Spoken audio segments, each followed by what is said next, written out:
car was swept into the ocean by a tsunami. The man inside was struck by a large tree trunk and thrown out of the vehicle. When he finally freed himself from the trunk, he realized his father was missing. At that moment, a woman in green appeared and pushed back the seawater. Arthur quickly rushed to rescue his father from the car. Mera then told Arthur that he was the firstborn son of the Queen of Atlantis and the rightful heir to the throne of the ocean. For nearly a century, the massive amount of trash dumped into the ocean had severely damaged the marine environment, threatening the survival of the Atlanteans. The new King of Atlantis, Orm, was now leading a powerful army, preparing to destroy life on the surface world. Arthur and Mera traveled to visit his mentor. His mentor told Arthur that he needed to find the legendary golden trident first and handed him the only clue to its location. Suddenly, the house was blown apart by the border guards, as Arthur was considered an illegal intruder. However, Arthur quickly defeated them. Then, a robot in full armor entered the scene.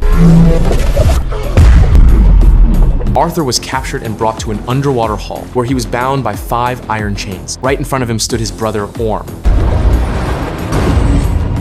Arthur challenged Orm to a royal duel. The arena was packed with countless spectators from the underwater kingdoms, all watching the battle unfold. The crowd shouted that Arthur was a traitor and cursed him, saying he would never become king. The two of them fought like gods, battling in midair. Orm kicked Arthur toward the lava. Just as Arthur was about to fall into the molten lava, he thrust his weapon into it and swung a large chunk of lava toward Orm. Seizing the moment, Arthur turned and flew toward his brother. When they clashed, a massive energy shockwave exploded around them. The fight continued at the very top of the arena, becoming a brutal life or death battle. Orm eventually shattered Arthur's weapon. Looking at the broken weapon his mother had left him, Arthur completely lost his fighting spirit. At that critical moment, Mera arrived just in time. Arthur quickly jumped onto her ship, and the two of them fled the arena. But before they could get away, the laser cannons on the city walls shot down their ship. Due to copyright restrictions, this is all the content I am able to show.